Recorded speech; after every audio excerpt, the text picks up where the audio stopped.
I got rid of a piece of furniture that my dad gave me that turned out to be worth thousands of dollars.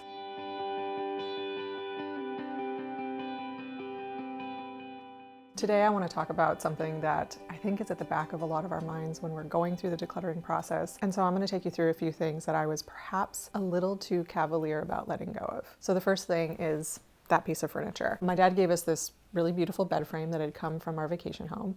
And when we were downsizing, we decided that we didn't need both the bed frame that we already had and the one that he had given us and that we had put into a guest room. And really, I liked it, but Steve didn't. And because of that, I just decided, okay, well, this is the one that we're going to get rid of. So I decided to sell it on Marketplace and quickly found a buyer. Sold it for a little less than a couple $100s. Turns out it was worth significantly more than that. And when my dad found out, he was not very happy that I had decided to get rid of it rather than offering to give it back to him. So here are my thoughts. If you have something that you're wanting to get rid of that somebody else gave you, you can always reach out to them and say, hey, for whatever reason, we've decided that we don't have the space for that, or we no longer have the need for that. Would you like to have it back?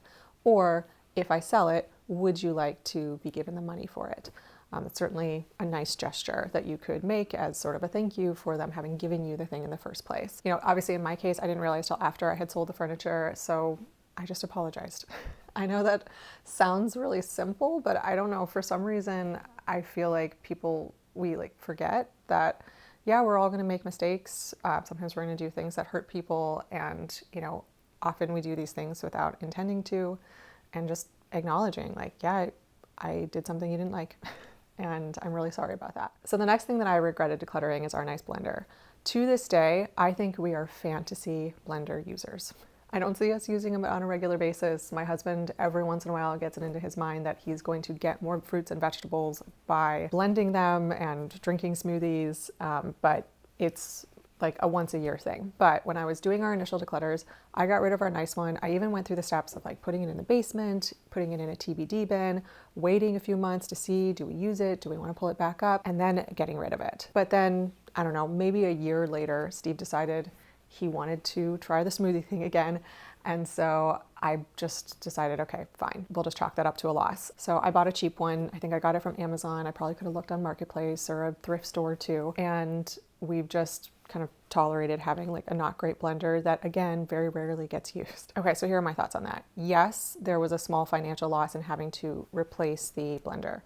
And there are probably a few other things that I'm not even thinking of that we bought a second time because I decluttered them a little too cavalierly. What I've noticed as a result of decluttering and simplifying our lives and really changing my mindsets and habits when it comes to consumption is that in the long run, my spending habits have shifted in such a way that I have far and above saved more money by allowing myself to go through the process of minimizing. Part of the reason for that is that going through the process of decluttering, which at times was painful and there was some real discomfort around it, going through that process taught me to be significantly more patient and cautious in my spending. So I think that if you maintain the habits and the mindsets that you develop in the process of letting things go, even if you have to replace a few things, you will save in the long run. The third area where I really regret decluttering is my husband's clothes. So like many people, I've heard this from men and women, I eventually got the itch to start to go into his area and his things when it came to decluttering. And I regret that because it was immediately apparent to me once he became aware that I had done that it was a betrayal of trust. And so here I am in the process of trying to simplify our home, and I have completely undermined his buy-in in this process by stepping into his things and making decisions that were not my decision to make. Obviously, I don't want that in my marriage, and I had to go through the process of earning his trust back, which made the whole buy-in process for minimalism a lot harder and more prolonged than it needed to be. So beyond that, I know there are other things that I had fleeting regret around, but I don't really even remember what those things are now. So clearly, like, I got over it.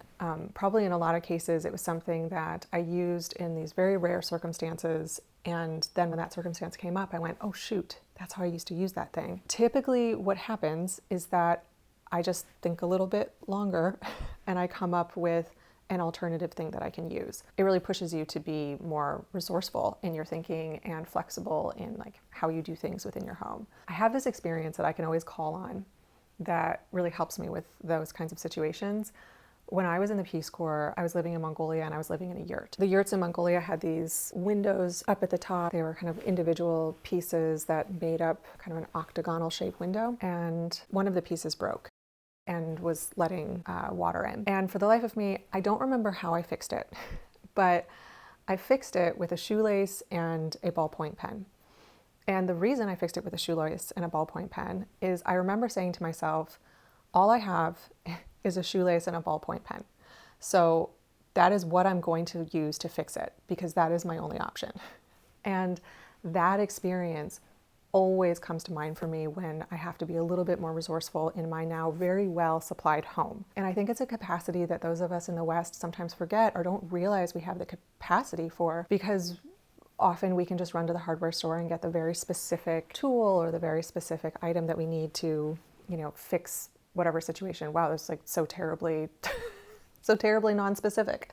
Hopefully you get what I mean. But this kind of leads into a distinction that I think is important to make between decluttering and minimalism. I saw this quote from Joshua Becker recently, and it said, "Decluttering is the process of letting go of things that we don't want. Minimalism is learning how little we actually need." And I read it and I thought, oh yeah, that's an important distinction.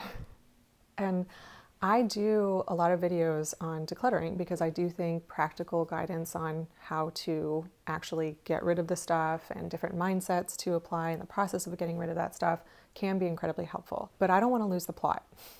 This is not about me getting rid of stuff that we're already not using or we don't want anymore.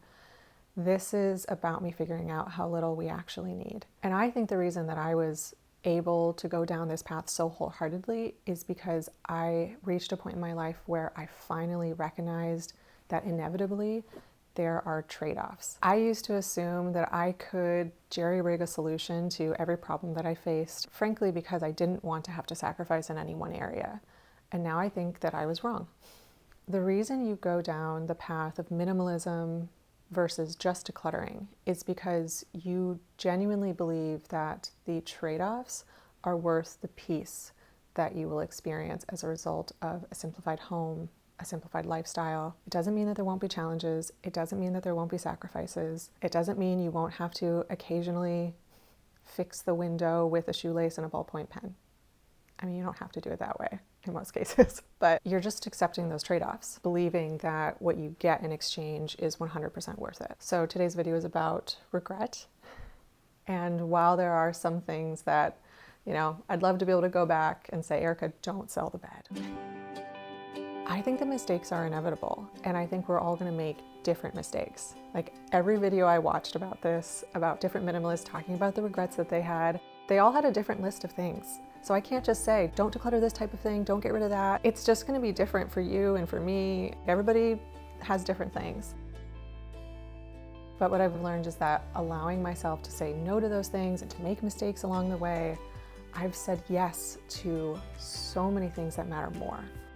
I said yes to more capacity and creativity as a parent, more time to rest and just laugh and goof around with my husband, less overwhelm in my day-to-day life, and a relationship with my creator. And I wasn't even close to that when I started down this path, and talk about peace. So as much as we could all jump in the comments and share the things that we've regretted letting go of, I think it would really be helpful to jump in the comments and share, how did letting go allow you to say yes to what really mattered to you? All right, until next time.